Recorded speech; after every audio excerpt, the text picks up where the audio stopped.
नमस्कार। आज हामी नेपालको राष्ट्रिय परिचय पत्र प्रणाली बारे अलिक गहिरिएर कुरा गरौँ न है। नमस्ते। एकदमै यो विषय अहिले निकै चर्चामा पनि छ र महत्त्वपूर्ण पनि हो नि। हामीले चाहिँ राष्ट्रिय परिचय पत्र तथा पञ्जीकरण विभागको जानकारीलाई आधार मानेर कुरा गर्दैछौँ। खासमा यो प्रणालीले कसरी व्यक्तिको डिजिटल पहिचान बनाउँछ? यसको मूल उद्देश्य नै त्यही हो, व्यक्तिको डिजिटल पहिचान स्थापित गर्ने अनि सरकारी सेवाहरू लिन सजिलो बनाउने। अनि यो त व्यक्तिगत घटना दर्ता, सामाजिक सुरक्षा जस्ता कुरासँग पनि जोडिएको छ भनिन्छ नि। हो, एकदमै। यो एउटा एकीकृत प्रणाली बनाउने लक्ष्य हो। अब राष्ट्रिय परिचय पत्र भनेको के हो भन्दाखेरि यो व्यक्तिको वैयक्तिक र जैविक विवरण भएको एउटा स्मार्ट कार्ड हो। Smart card? हो। मतलब चिप्स भएको? हो, विद्युतीय चिप्स हुन्छ अनि धेरै सुरक्षात्मक विशेषताहरू पनि हुन्छन्। यो तपाईको राष्ट्रिय पहिचानको एउटा बहुउपयोगी डिजिटल साँचो जस्तै भयो। सुन्दा त निकै आधुनिक लाग्यो, तर किन चाहियो यस्तो? किन अनिवार्य जस्तै बनाइदैछ? यसको आवश्यकता भविष्यमा झन बढ्छ। जस्तो तपाईलाई राहदानी बनाउनु पर्यो, सामाजिक सुरक्षा भत्ता लिनु पर्यो, हैन? भोट हाल्न, बैंक खाता खोल्न, सिम कार्ड लिन, यस्ता धेरै सेवाको लागि यो बिस्तारै अनिवार्य हुँदै जान्छ। मतलब एउटै कार्डले धेरै काम गर्ने भयो? हो, त्यही हो। व्यक्तिको पहिचानको मुख्य प्रमाण यही हुन्छ। धेरै थरी परिचय पत्र बोक्ने झन्झट पनि हट्छ नि। हो, त्यो त राम्रो कुरा भयो। अहिले चाहिँ कसले बनाउन पाउँछन् त यो? अहिलेलाई चाहिँ 16 वर्ष उमेर पुगेका अनि नेपाली नागरिकताको प्रमाणपत्र भएका सबै नागरिकले। 16 वर्ष पुगेका सबैले? हो, नागरिकता भएका 16 वर्ष पुगेकाले। तर विभागले भविष्यमा नाबालक, एनआरएनहरू अनि यहाँ निश्चित अवधि बस्ने विदेशीलाई पनि दिने योजना बनाएको छ भन्छन्। हो र? त्यो त पछि आउला नि है। त्यो सुरु हुनु अघि पक्कै सूचना आउँछ। ल, अब बनाउनु पर्यो भने प्रक्रिया चाहिँ कस्तो छ? सजिलो छ कि अलि झन्झटिलो छ? कहाँ जाने होला? प्रक्रिया त सकेसम्म सजिलो नै बनाउन खोजेको देखिन्छ। आफ्नो जिल्ला प्रशासन कार्यालय अथवा इलाका प्रशासन कार्यालयमा जान सकियो। सिडिओ अफिसमा? हो, अनि कहिलेकाहीँ वडामै घुम्ती टोली पनि आउँछ, त्यसबाट पनि भयो। अझ सजिलो चाहिँ विभागको वेबसाइट छ नि, donate.dcr.gov.np, त्यहाँबाट अनलाइन फारम भर्ने। घरमा बसेर? फारम भरेर अनि अपोइन्टमेन्ट लिएर तोकिएको ठाउँमा जाने।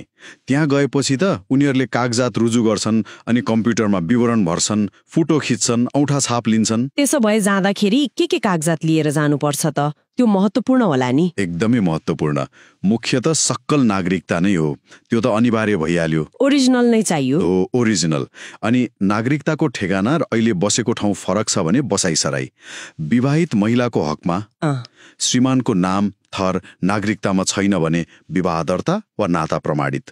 अनि कहिलेकाहीँ नागरिकतामा जन्ममितिमा साल मात्रै हुन्छ नि। हुन्छ, धेरैको हुन्छ। हो, त्यस्तोमा जन्ममिति, गते सबै खुलेको अर्को प्रमाण, जस्तो जन्मदर्ता वा एसएलसीको सर्टिफिकेट। एउटा कुरा चाहिँ किरेमेट भएको, च्यातिएको, नबुझिने कागजात चाहिँ लादैनन्। कागजात चाहिँ स्पष्ट हुनु पर्यो। अनि यसमा अरू के विशेषता छन्? त्यो नम्बरको कुरा के हो? हरेक व्यक्तिले एउटा 10 अङ्कको युनिक नम्बर पाउँछन्, राष्ट्रिय परिचय पत्र नम्बर। यो नम्बर जिन्दगीभर एउटै रहन्छ, फेरिँदैन। 10 अङ्कको? 10 अङ्कको। त्यो नम्बर विवरण दर्ता गर्दा नै वा पछि एसएमएसबाट थाहा हुन्छ।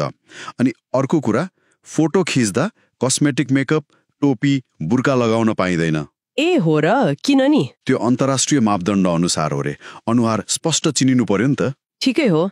अनि ठेगाना र थरको कुरा नि? जस्तो नागरिकतामा श्रीमानको थर छैन, तर परिचय पत्रमा राख्न मन लाग्यो भने? मिल्दैन। नागरिकतामा जे छ त्यही आउँछ। थर थप्न मन भए पहिला नागरिकता नै सच्याउनु पर्यो।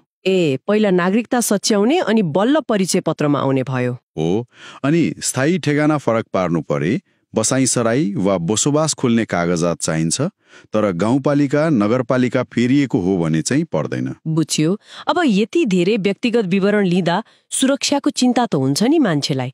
कतिको सुरक्षित हुन्छ यो डाटा? त्यो चिन्ता स्वाभाविक हो, तर विभागले भन्छ सबै विवरण एकदमै सुरक्षित प्रणालीमा राखिन्छ। गृह मन्त्रालयभित्र सरकारी डेटा सेन्टर छ, GIDC भन्ने।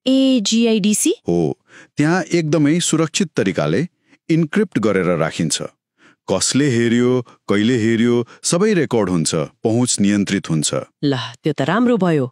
अब सबै प्रक्रिया सकियो, कार्ड बन्यो रे, कसरी पाइन्छ? अनि नागरिकता चाहिँ के हुन्छ? खारेज हुन्छ कि? कार्ड बनेपछि एसएमएस आउँछ मोबाइलमा, अनि जहाँबाट फारम भरेको हो त्यही जानुपर्छ। आफै जानुपर्छ? हो, आफै गएर औँठा छाप दिएर रुजु गरेपछि मात्रै दिन्छन्। अनि नागरिकता खारेज हुँदैन, दुवै चल्छ, राष्ट्रिय परिचय पत्र र नागरिकता दुवै। दुईटै राख्नु पर्यो? अनि कहिलेकाहीँ गल्ती भयो रे विवरणमा वा कार्ड हरायो भने नि? त्यस्तो बेला सच्याउन मिल्छ।